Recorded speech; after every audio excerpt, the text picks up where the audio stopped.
Richland, Station 1 Back Swamp, Station 13 Rosetown, Station 5 Half Moon. Respond to 301 East Frank Street, 301 East Frank Street. It's going to be the Richlands Great Outdoors. It's going to be referenced a lot of black smoke coming from the building. What a day, one that we'll never forget.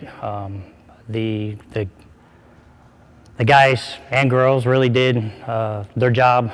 They came up to us, helped us with, it was very emotional. It was something that my whole family was here. My kids didn't go to school. The whole town, it seemed like, was here. And it's really hard to talk about still today because we're still reliving it every day, trying to go through a rebuild process. It could have been a lot worse. We could have not had the departments here. I believe we had 4 departments that responded, and to me that was just huge. The number of people that we had, there were a lot. And every one of them was working. I didn't see anybody, just standing around slacking. Everybody was doing everything that they possibly could, and I don't know, it could have been a lot different. It's going to be a while before we can get back to where we were. It would have been a lot worse, I think, if we wouldn't have had the help that we had on the fire day. If we wouldn't have had all those elements here to help reduce that, it could be even worse. We would be with nothing. We wouldn't have this building here like we do now. To build, at least we have something to build back on. That's the way we see it. We have something still. I mean, once you've lived through a fire, it's a totally different thing. You always hear about it, and you think about it, but you don't. Until you experience it, I don't know that you ever have it from that type of feeling. When we went home after that day, when everything was figured out as to what exactly happened, and it turns out it was a baluster and a fluorescent light that was mounted to a wooden ceiling. We go home that evening, and I'll never forget my son coming through the door, and he said, he was turning white, and he was like, "Dad, our garage, our lights are mounted to our ceiling."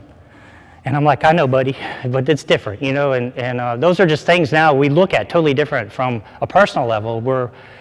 I'm going to say we were safe before, but we just see it as totally different now. I go through the house, I turn lights off. Once you've been there, you look at things totally different from then on. If that's one thing that I could keep from happening to someone else, I'd be all about it. From that level, because it certainly changes your life after you've experienced it. My name is Richard Johns with Rhodestown Volunteer Fire Department. I've been there for a little over a year. I mean, what kid doesn't get excited when they see the fire trucks with the lights? And my brother-in-law is a firefighter, and just hearing his stories from his volunteering just kind of made me want to get my feet wet, help people out. Surprisingly enough, being at a volunteer department, it's kind of having a second family. Once you get to know everybody, whether it's firehouse related or not, if you ever need anything, it's there, just got to ask for it. I'm a big proponent of training. The only bad training is the one that didn't get done. Honestly, it just makes you more prepared for any situation that may arise. You got to go to the fire department, talk to somebody there. They'll let you know when a meeting night is. And normally on a meeting night, they kind of, let them know that you want to volunteer and why you want to volunteer. And they'll vote you on as a, probationary member. And then depending on your enthusiasm and your willingness to, learn and put the time in, they're just as eager to teach as you are to learn it. So, and then just get the experience as you go through. My name is Willie Schneider. I'm with Southwest Fire Department, and I've been with them approximately 10 years. In 2006, I was on a 8 or 9 month deployment, and I got a message from my wife. She said that we had a power surge at the house, and she had to call the fire department.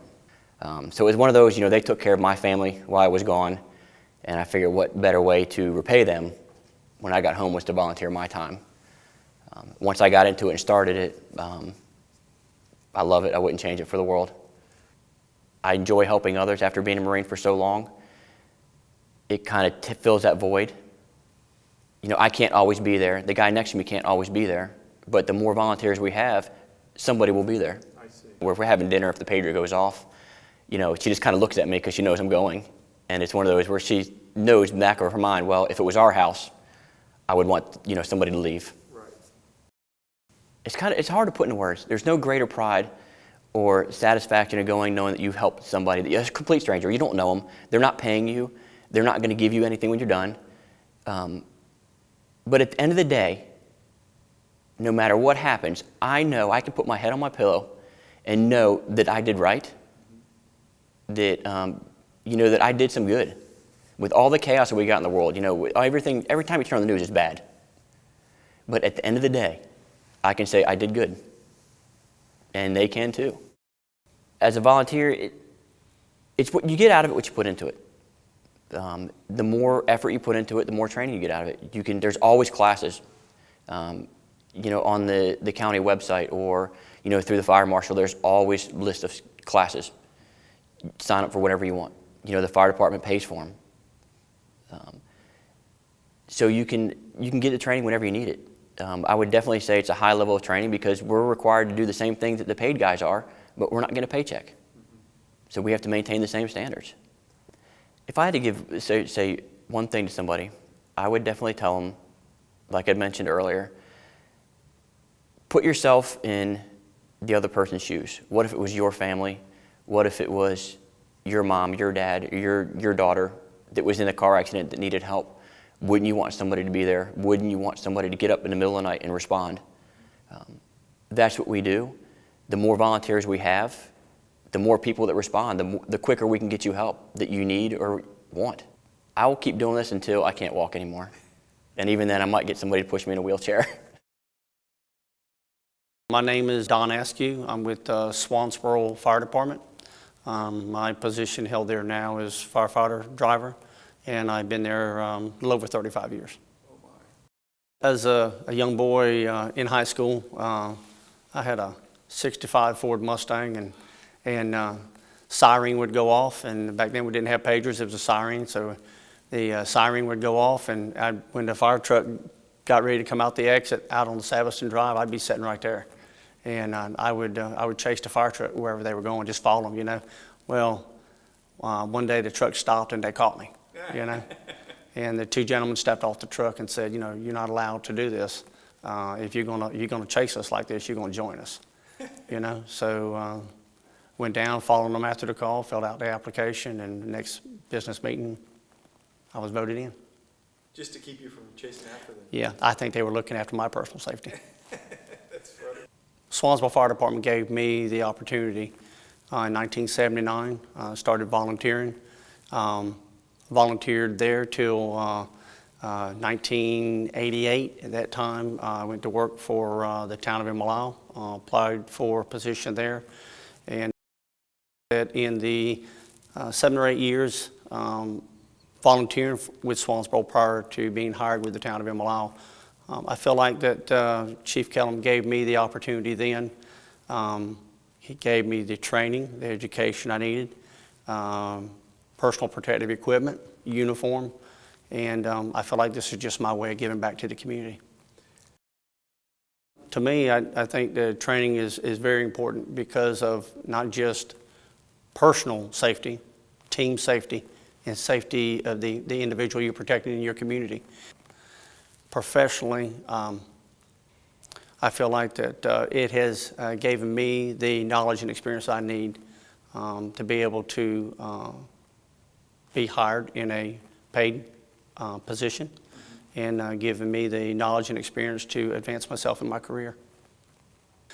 Well, I think that for them to be able to be prepared and for challenges, I think really all they really have to do is go to their local volunteer fire department, join the volunteer fire department, get involved in their community. There is something for everyone to do in every fire department. There is a job to be done. Are you a neighbor who wants to help?